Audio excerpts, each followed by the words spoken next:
Deputy Vice Chancellor, Administration, Deputy Vice Chancellor, Academic, Registrar, the Bursar, University Librarian, Provost of the College of Medicine, Provost of the Postgraduate College, the Dean of the Faculty of Renewable Natural Resources, Deans of other faculties and of students, Directors of institutes and centers, Heads of departments, distinguished guests, ladies and gentlemen. The 614th University of Ibadan Inaugural Lecture will be delivered this evening by Professor Ismail Olabisi Azeez on behalf of the Faculty of Renewable Natural Resources. Professor Ismail Olabisi Azeez was born on the 19th of February 1969 into the family of late Alhaji Abdul Ghani Folani Azeez and Alhaja Saudat Tuola Azeez of Igbono village, Ibadan, Oyo State in Nigeria. He attended St. Patrick's Catholic Primary School, Yaba, Lagos, from 1973 to 1975, and Mayflower Junior School in Kenya between 1975 and 1978. He left Mayflower Junior School at Primary 5 to Lagelu Grammar School in 1978 and completed his secondary education in 1983. He thereafter attended Federal School of Art and Science for his advanced level studies between 1985 and 1987. He was admitted to the Faculty of Agriculture and Forestry of this university to study forest resources management during the 1988-89 academic session, where he obtained Bachelor's of Science Honors degree in 1992-93 academic session. Thereafter, he was posted to Taraba State for his National Youth Service Corps program between 1994 and 1995. He did his primary assignment at the College of Agriculture, Jalingo. Came back for his degree of Masters in Forestry during the 1995-96 academic session. Thereafter, he was appointed Assistant Lecturer on August 19, 1997.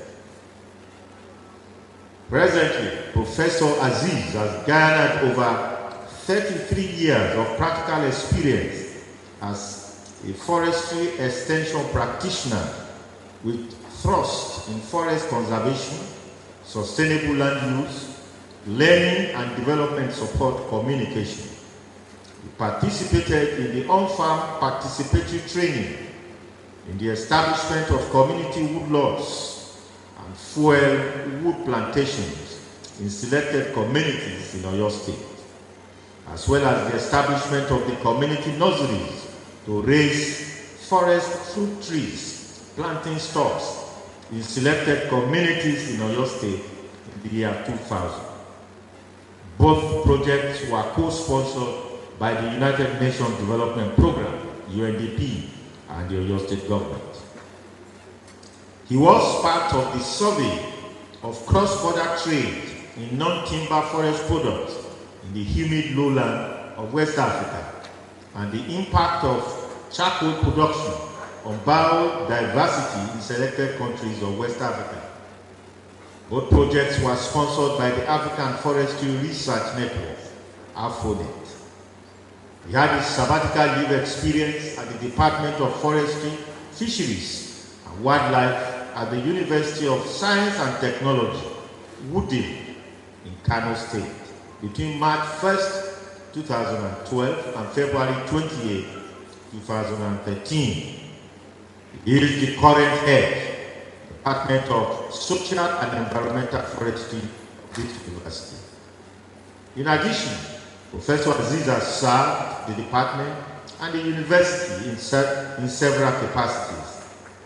He was department's undergraduate timetable coordinator between 1997 and 2004, undergraduate examination coordinator between the year 2000 and 2005, and undergraduate program coordinator between 2005 and 2009.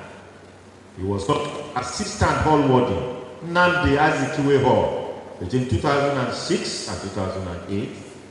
Subdean Forestry, Faculty of Agriculture and Forestry, between 2004 and 2006.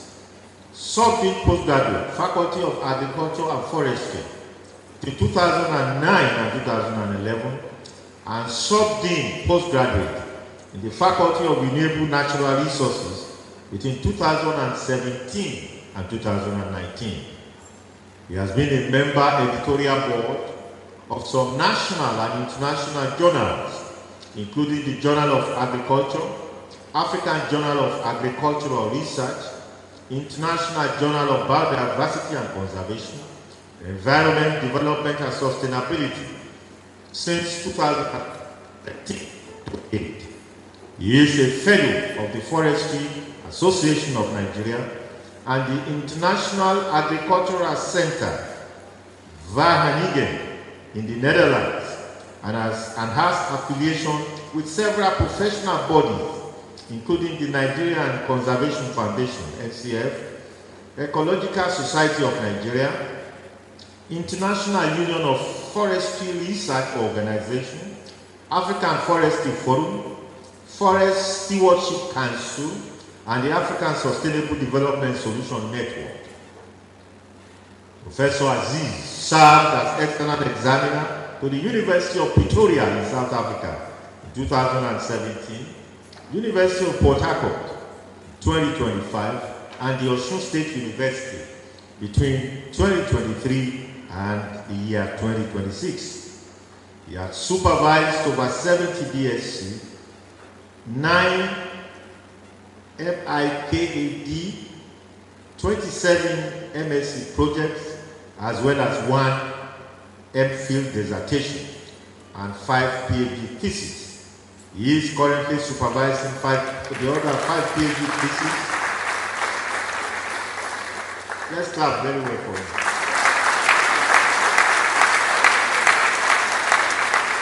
He is currently supervising 5 other PhD theses.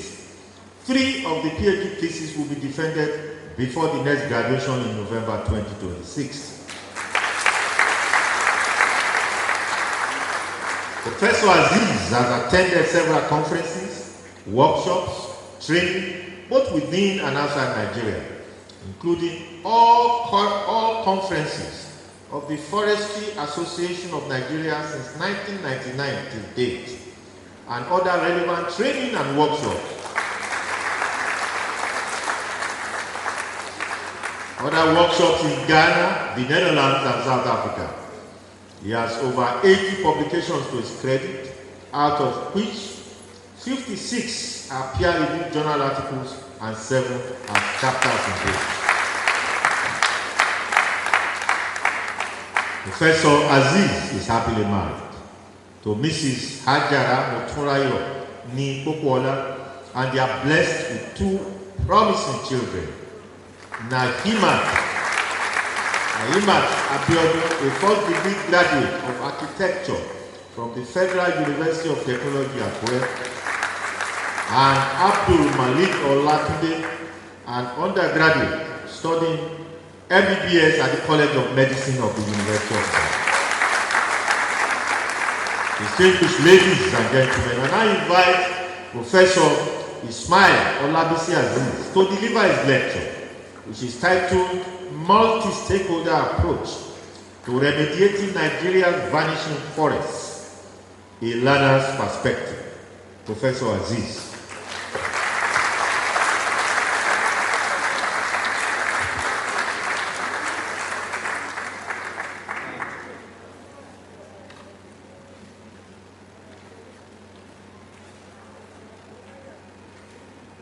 Vice Chancellor, Adebowale, Deputy Vice Chancellor Administration, Deputy Vice Chancellor Academic, Deputy Vice Chancellor Research, Innovation, Strategic Partnership, the Registrar, the university librarian, the provost of the College of Nursing and that of the Postgraduate College, the Dean, Faculty of Renewable Natural Resources, the Deans of all faculties and of students, directors of institutes, distinguished ladies and gentlemen. It delights my heart to stand before this august body in the month of May to present part of my research activities since 1995. Those activities that are relevant to my chosen topic for the 614th series of the University of Ibadan Inaugural Lecture. Mr. Vice Chancellor, sir, it can only be God, and to him be all praises and adoration for this enablement. Yes, if that once naive toddler, Ponko Yokoto, Omomomoladun, could today stand before you as a university don, it could only be God.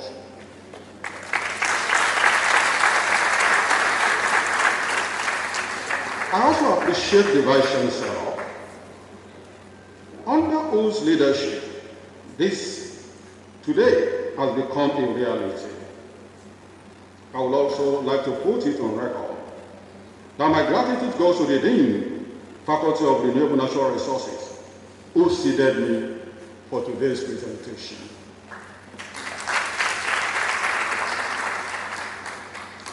My early memory growing up in Udeajalan Bosa, precisely in Akeroga compound, under the care of my maternal grandparents, my grandmother, who sells Agidi Eko, Omoladun, and grandfather, Imam Suara Obelo.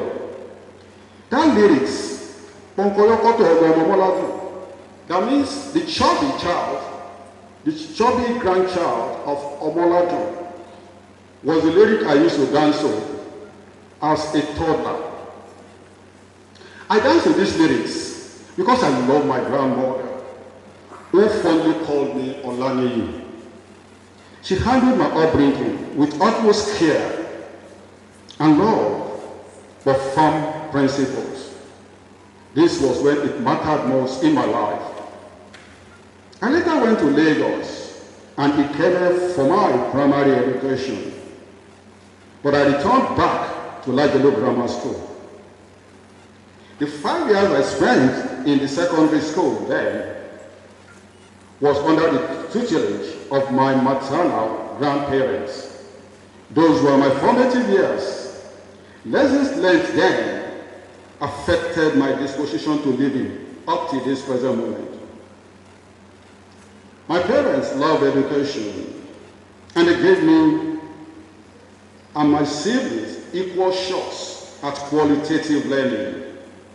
This afforded us the opportunity to proceed beyond secondary education. During my own undergraduate days in the University of Ibadan, I was popular among my peers as BC Love. This name was coined for me during my A-level days at the Federal School of Arts and Science, Victoria and Lagos. But despite my undergraduate exploits, I never dreamt of becoming a university don. The inkling I had to my present status was the utterance of the current deputy librarian of our university, LSF Christopher Olu Ola, who told me then that I would end up in academics. That was in 1992. Of course, I merely shrugged it off, but it came to pass. As Providence will have it, 7 academic positions were defrosted by the university for the then Department of Forest Resources Management. That was when myself was rounding up our degree of masters. I was encouraged to apply for the post of assistant lecturer in forestry extension based on my MSc project focus. Please let me put it on. that the request for the frosting of this position had been sought since 1982 by late Professor S. Kolade. But why was it defrosted in 1996-97?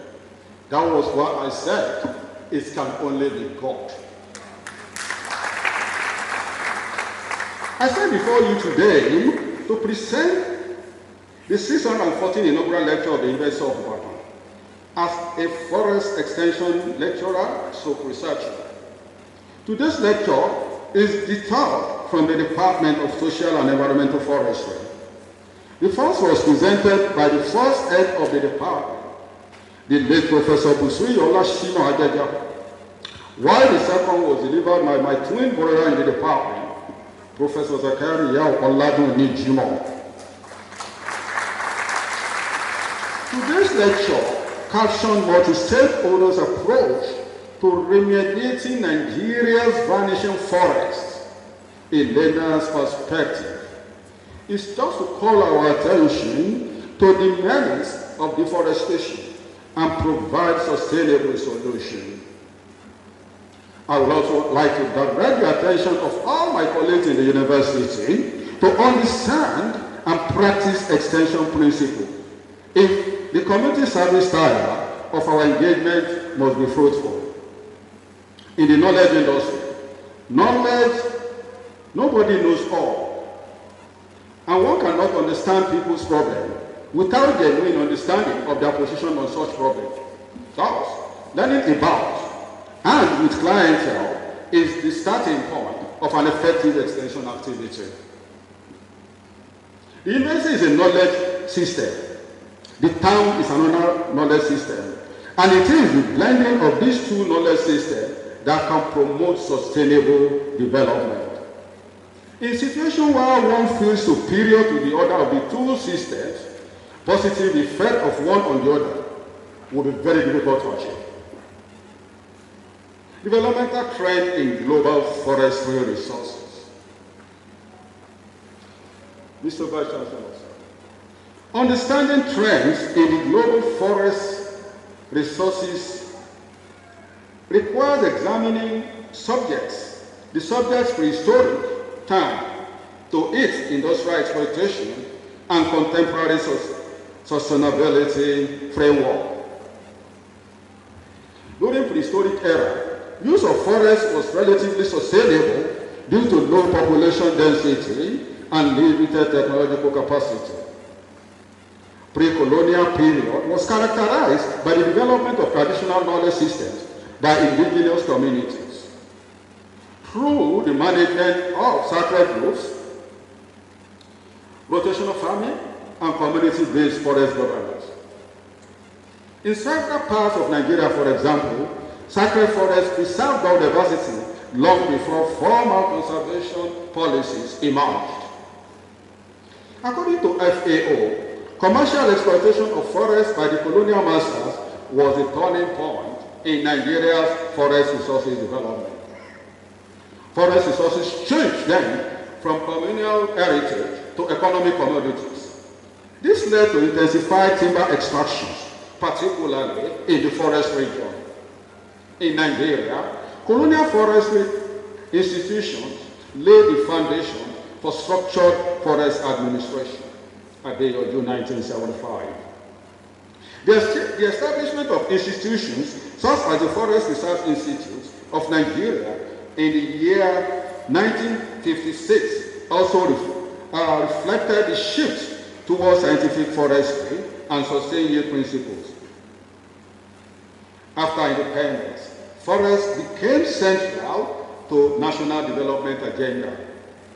Industrial wood production, plantation forestry, pulp and paper industries, fuel supply, all were promoted.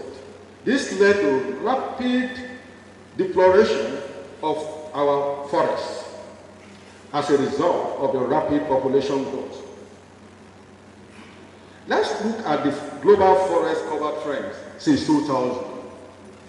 Mr. Vice Chancellor, I am trying to lay foundation for my topic, a build-up of what has transpired before independence independence, and post-independence. Let's look at the global forest trend presently. At the turn of the millennium, forest cover was roughly about 1/3 of Earth's land surface, playing important roles in biodiversity conservation, climate regulation, and ecosystem services. The rate of annual forest loss slowed down compared to the 28th century. The global forests continue to shrink.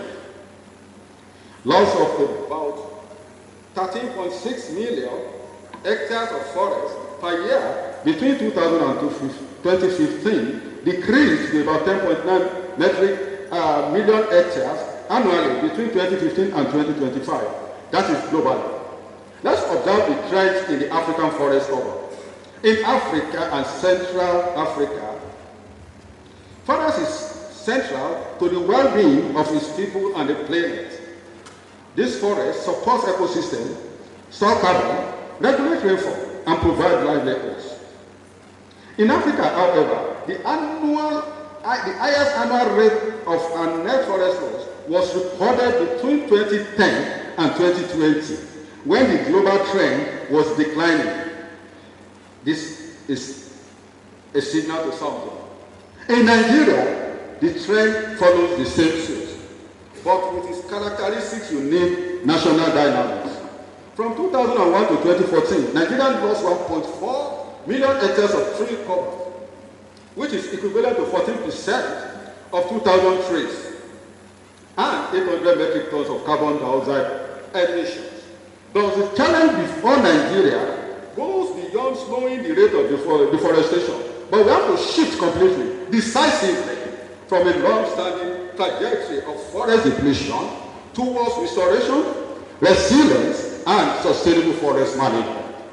Achieving this transformation, Mr. Vice Chancellor, requires integrated and forward-looking strategies, among which is the strengthening of the expansion and the strengthening and expansion of forestry extension programs in the country.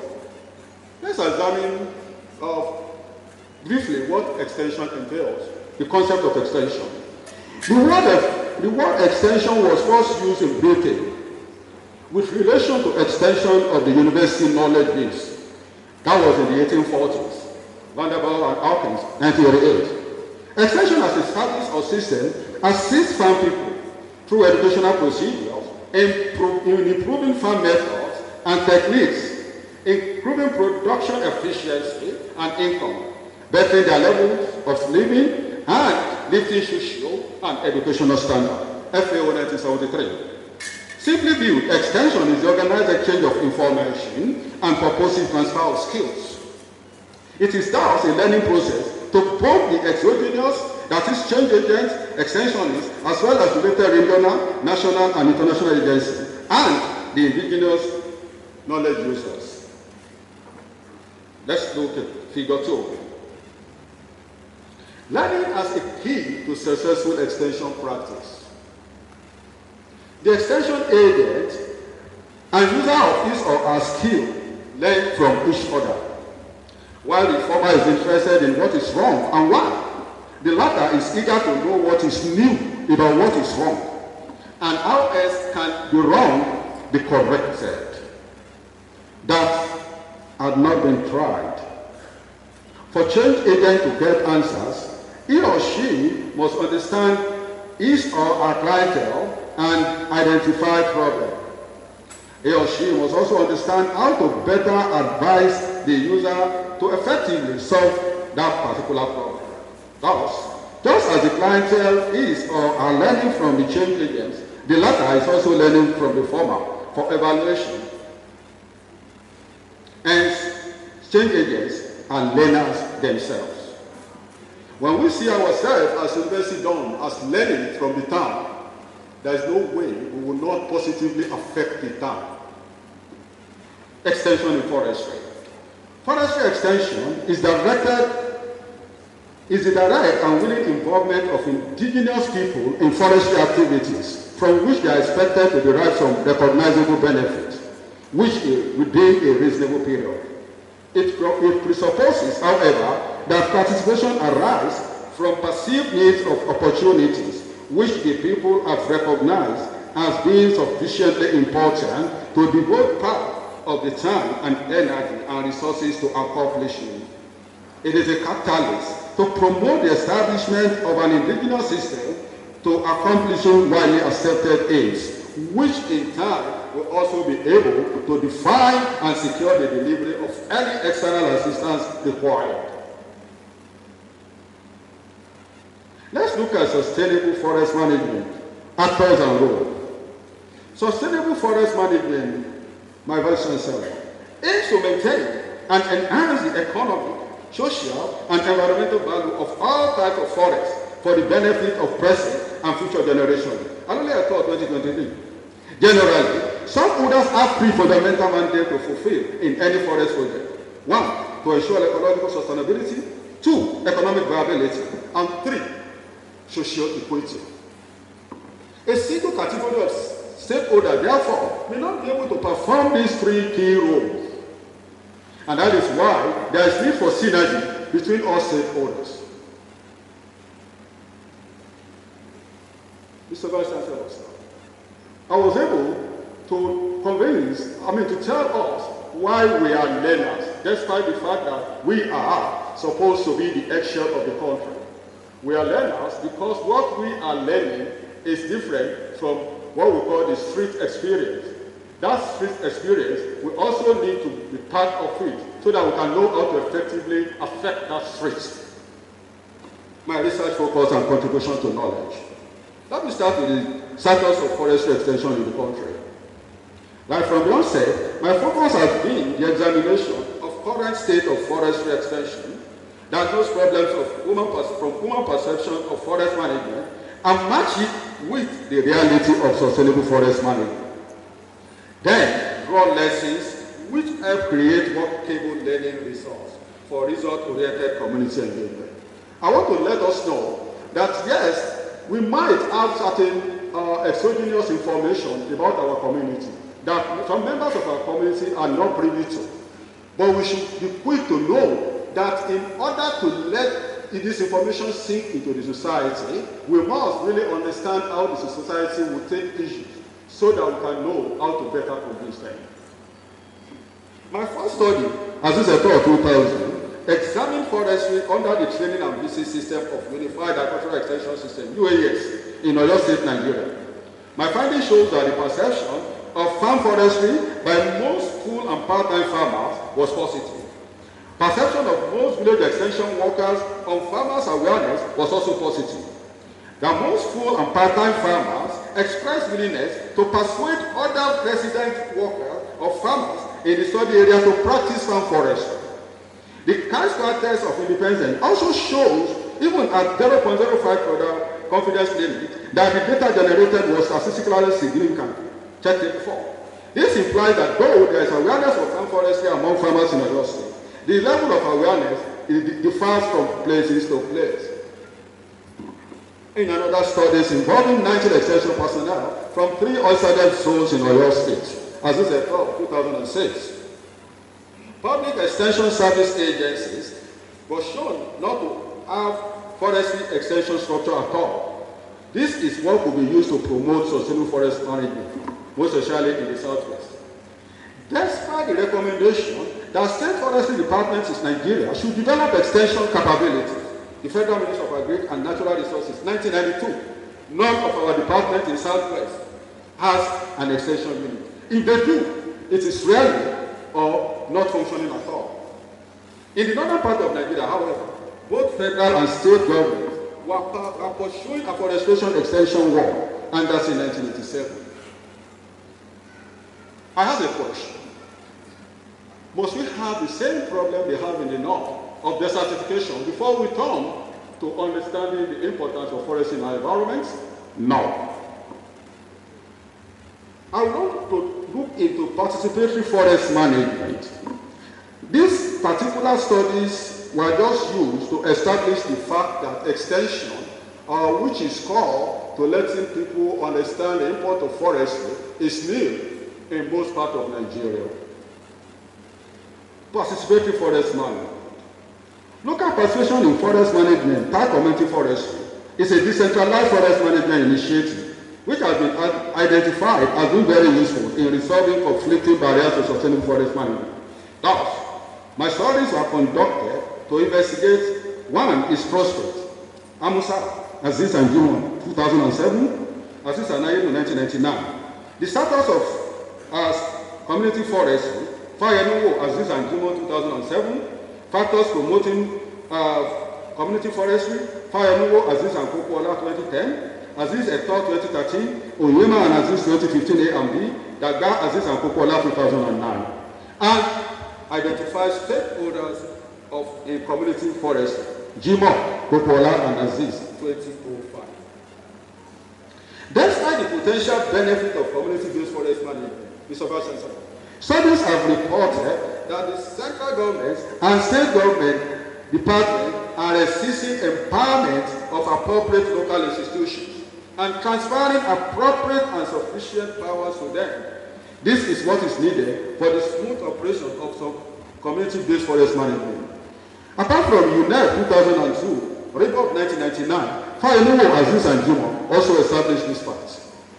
The prospect of community participation in joint forest management was equally investigation using multi-stage sampling involving communities around 4 forest reserves, each from the 4 forest administrative zones in Oyo State, Amusa, Azeez and Jimo, 2007. The study identified Tonja farming as a means of enlisting communal support in the management of reserves and a way of regenerating forest lands.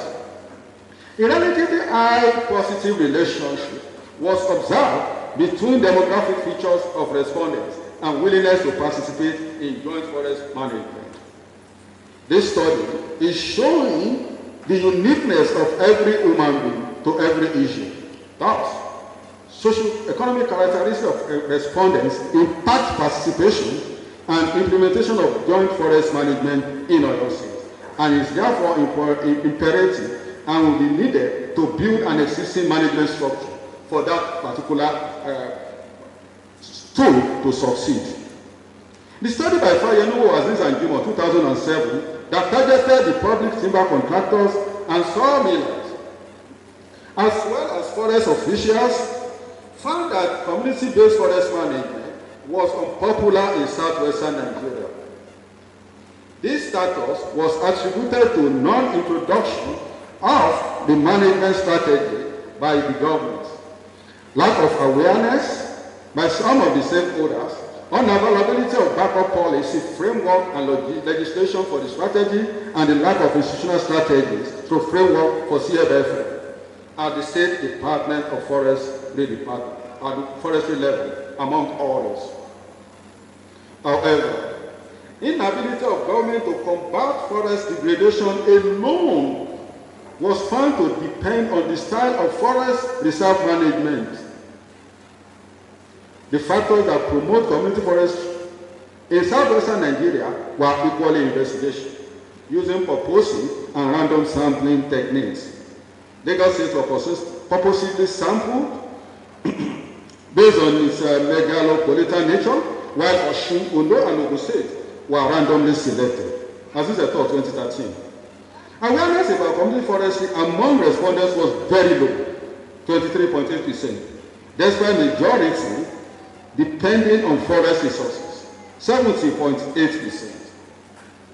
Out of the 15 indices of participation in community forestry that were investigated, using the ratio scale, awareness about forest project was the most important index of participation, with mean people participation index of 85. However, based on all tested indices, Ondo State ranked highest with a PPI of 57.1%, while Lagos was lowest with 43.6%.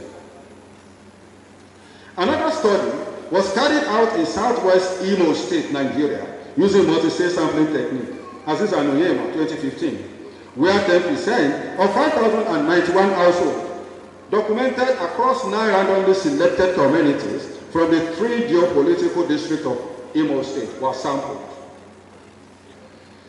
Modal preference were expressed for raising fruit trees and planting trees with arable crops, while the lowest preference was for raising woodlots. Males were found to show livelihood for planting medicinal herbs to shrubs, while the females expressed livelihood for raising woodlots within household lands.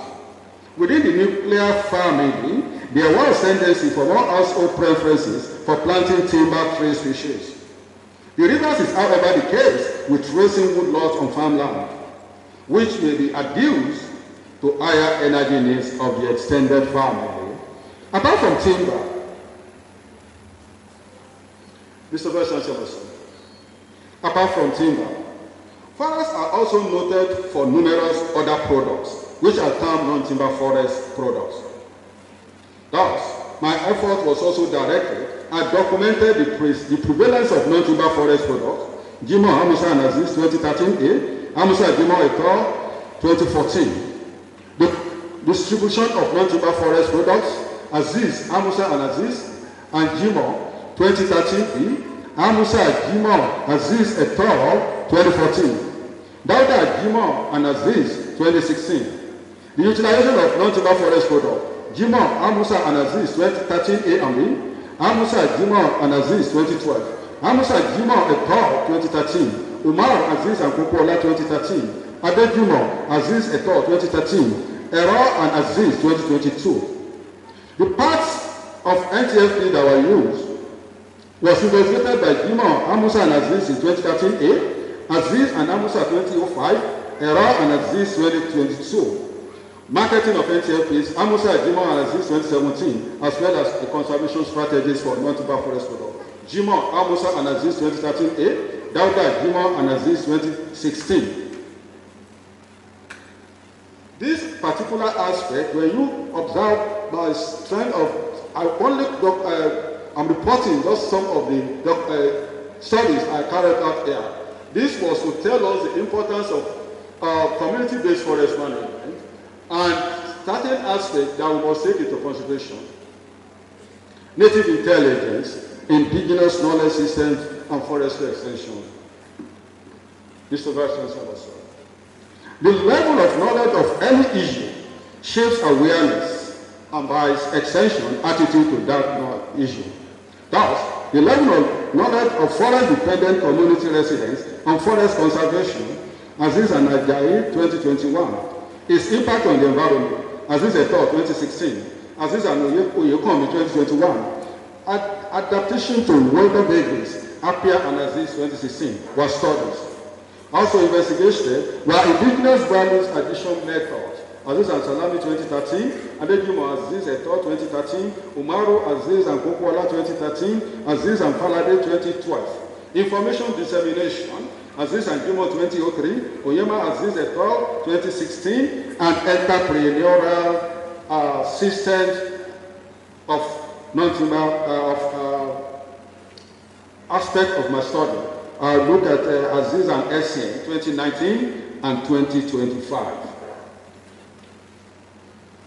Azeez and Essien 2025 examine the impact of indigenous apprenticeship system on the livelihood of graduate operators and apprentices.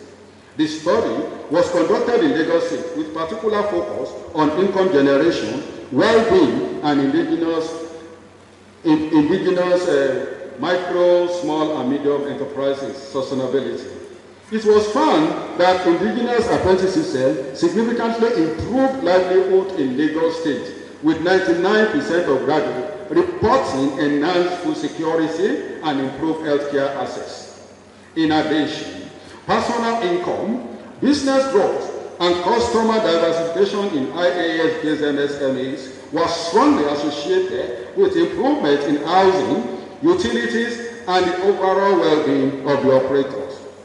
The study demonstrated indigenous apprentice system as a critical livelihood pathway, which uniquely link business performance indicators to multidimensional well-being outcomes of an urban African context. In an urban, there is this indigenous knowledge system that we need to pay cognizance to, understand very well. Otherwise, applying most of this Western knowledge would not really give us what we want. forestry development support communication. At the core of extension work, Mr. Vice Chancellor, is the art and sciences of communicating forestry.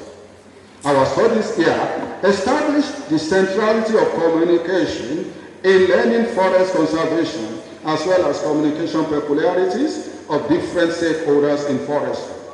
This was run through the investigation of several communication media, Azeez and Jimo 2003, Azeez 2006, Oyema et al. 2016. Their access, Azeez 2006, Azeez and Okafor 2013, appropriateness, Azeez 2006, and reliability, Azeez 2006, Azeez and Okafor 2013, Azeez and Adeoye 2025A, as well as mixes of media, Azeez 2002, 2006, and 2010.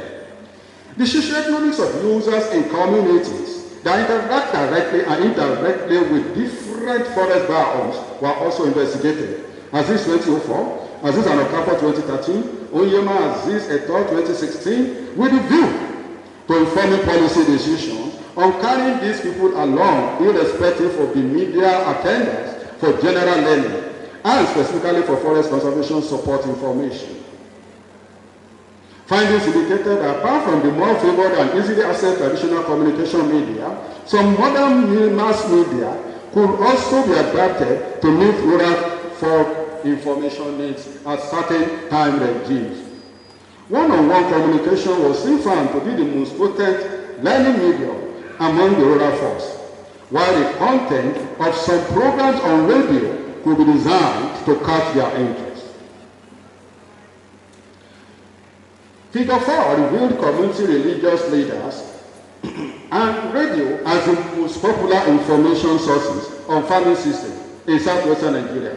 But while radio was the most subscribed media among residents of Old Oyo National Park, community/religious leader was most favored among those in Shasha Forest Reserve.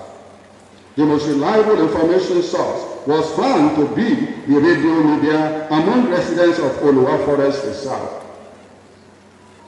What this is telling us is that there is a mix, and each part of our study area have different interests and popularity as far as this media is concerned. And that is why we are advocating for a mixture of this media in reaching out to them. Sustainable rural land use and forestry development.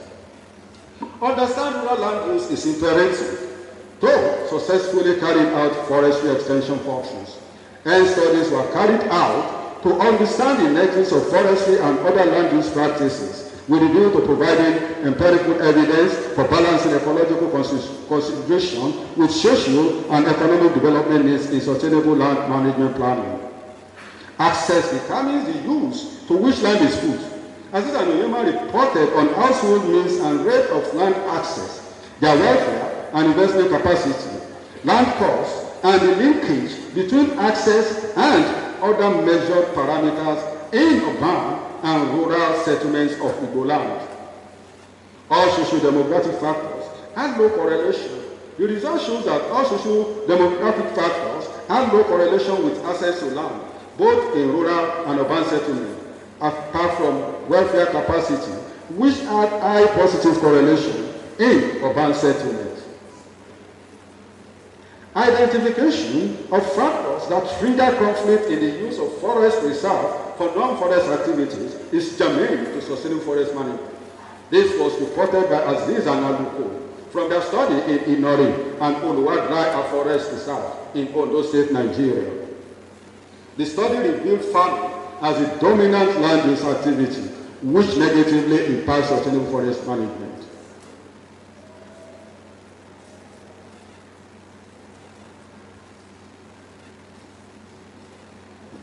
Mr. Vice Chancellor, ladies and gentlemen, I've merely managed to paraphrase my core area of studies for these particular studies.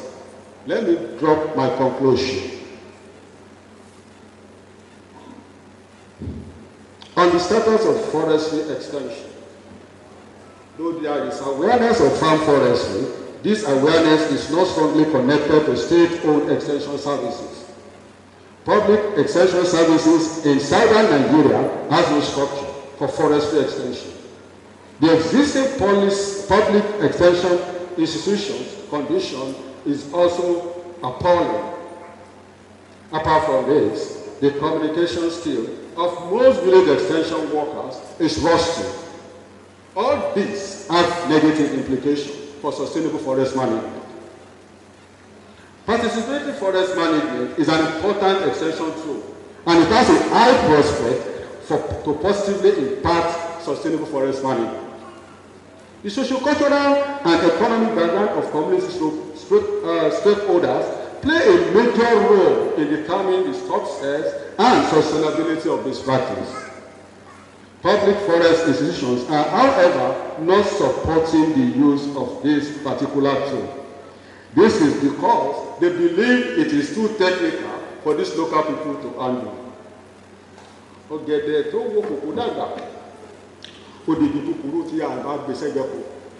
When we stop looking down on these people, then we will start getting somewhere. Furthermore, indigenous information media, by the oral tradition, local authority leadership structure, village assembly, storytelling, and individual inquiry were identified variable platforms that will be mixed with appropriate modern media for effective forest conservation support information dissemination. On forestry development supports communication. Apart from the more favored and easily accessed traditional communication media, some modern mass media will be adapted to meet rural folks' forest conservation support information needs at certain time regime. Tribal media was observed to play dissemination, reminder, and enforcement role in information dissemination. They are also fingered by rural folks as playing complementary rather than domineering role in rural development promotion. Ewúrẹ́ ò sọ pé òun ò bá gùntàn ṣe àgùntàn ló níjọ́ tí àwọn tí ń bí kò bí dúdú rí. These rural people are aware that their own communication mode is not an all-in-all. Look at it. It is complementary rather than domineering. Thus, the modern mass media, they identify play educational, explanatory, and instructional roles. Thus, the relevance of media mix for effective forest conservation support information dissemination cannot be overemphasized. Sustainable rural land use. Socio-economic of land users impacts their access to land, as well as their welfare and investment poverty. Conflict on the use of forest land is also triggered by farming, mostly, and other issues. Other issues such as boundary dispute, resource control, inheritance, and human use related factors also lead to conflict. All this has implications for sustainable forest management and rural development. My recommendation. I'm proposing that efforts should be put in place, Mr. Vice Chancellor, to include forestry subject matter specialists in the training and visit system of extension currently operated in Nigeria. That the State Forestry Department must have extension units that are manned by professional communicologists and rural learners who must be equipped with the latest learning skills. Private forestry extension services should also be encouraged via the appropriate legislation and other institutional support. Community-based organizations should be empowered to select leaders democratically, because for our forests to be well governed, we need collaborative governance. However, for this collaborative governance to work, those people that are very close to these forest estates, they must operate, they must have leadership that they trust. There's also the need to encourage additional knowledge input in forest management decision making. There should be empowerment of local governance through training and community leaders, on Western approach to biodiversity conservation. This is with a view to appreciating exogenous knowledge in managing their local environment. I would also like to emphasize that the curricula on multiple land disciplines in educational institutions and unified agricultural extension system throughout the country must soon be reviewed to meet the socio-cultural dynamics of different parts of the country. Collaborative planning is important. This must actively involve free, prior, and informed consent of forest adjoining communities to ensure inclusive decision-making. We must also encourage alternative dispute resolution, which involves mediation and conciliation, and respect local customs so that we can rebuild trust better among forest fringe residents. Acknowledgements. Our praises and adoration are to the Almighty Allah, the omniscience, the omnipotent, the first without which nothing was, is, and will ever be. I came to this world through a noble course, charted by my parents, late Alhaji Habibini Folari, and Alhaja Sahudat Kutulola Azeez. Their unallied cooperation by His grace brought me this far. I thank both of you. Mommy, you are the remaining of the four eyes that brought me to this world. Thank you very much.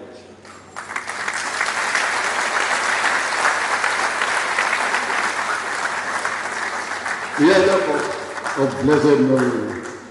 My success story is incomplete without you, Mama.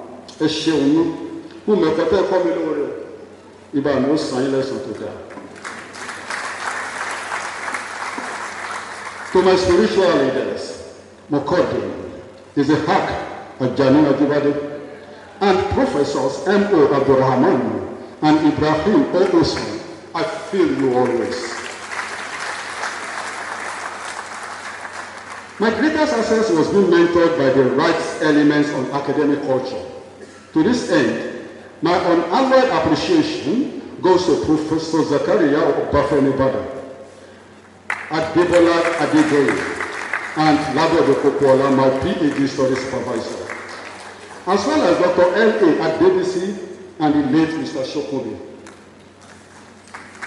My sincere appreciation goes to my other teachers, Professor Samuel Kolade Adeyoju, late, who supervised my degree of master's projects, D.U. Wakali, F.E. Fashion, J.S.A. Osha, and I.A. Ayodele. My research is multidisciplinary, hence my gratitude also goes to my extension teachers and collaborators and colleagues, including Professors Janice E. Olawoye, O.A. Adekule, my co-supervisor, K.Y. Kutaya Yaha Muhammad, A.E. Adekoya, Sister Stella Odabode, L.A. Akibile, M.G. Olujide, O.B. Oyeshola, and J.O. Oladebi, to mention some. I hope my colleagues in the Forestry family a lot on the success of this lecture.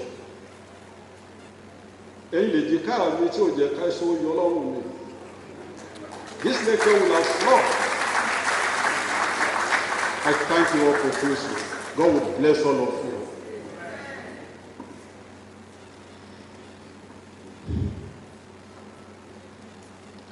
My gratitude also goes to colleagues and non-academic staffs in the faculties of agriculture and that of renewable natural resources. Because in the university, we work hand in hand. There are so many things that will have flopped without the cooperation of these two bodies in the system. I thank all of you. God will bless you all. I thank the people in charge of my health, the director of Jaja, Dr. Labisi Osere, my guru, Olani Waju Oladoyibo. I also acknowledge with special thanks the support of the Forestry Association of Nigeria, the president, and other members. I would also like to thank specially 2 members of the associations who supported my administration as the head of department, especially Doctors Abdul Fatai Afolabi and Adewale Yekin Adeleke. I thank you very much. I'm indebted to my in-laws who gave me a priceless jewel, my wife, to Professor and Mrs. Azeez Polare Hakmat and the entire Popola family from Tishi. I say a very big thank you. Most people don't know why I would call anybody from Okeagu my in-law. They gave me a very fantastic wife. I'm also grateful to all my uncles, and especially late Prince Adeyemo James Oyuwole of the Iroko dynasty and family. I would like to appreciate Alhaji Ibrahim Swara, the Mogaji of Akiroga Company. Alhaji Wahab Bin, Taufik Adetokun Alhaji, Amesas Kazim and Tajuddin Swara, as well as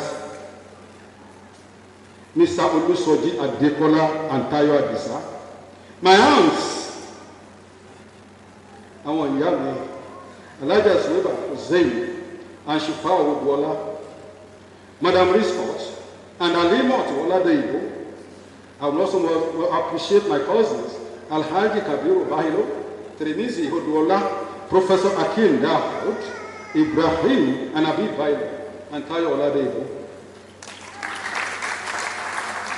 To my siblings, Hidayat, Balkis, and Amina, I say thank you for your care and support since our childhood days. To my childhood friends, Abdulakim Olabanji, Abiodun Oyeshola, Muhyiddin Mustafa, Akim Alaka, etc., I say thank you. I also appreciate my friends from Mayflower, Lagelu Grammar School, Ibadan, Federal School of Art and Science, as well as University of Ibadan. I appreciate all of you. To all my nieces and nephews, Madaham and Yusuf Olona, Adeyemo Elofa, Samsidin, Uthman, Abdul Malik, Kodri, Udwola, who also decided to celebrate me today, I say a very big thank you. None of you will lack any good things in life. To my children, Nahayima and Abdul Malik, I appreciate you for remaining focused and obedient in spite of present peer challenges.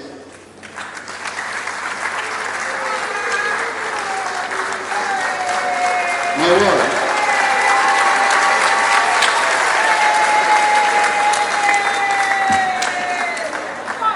I appreciate your care and forgiveness. Me, this is the yellow.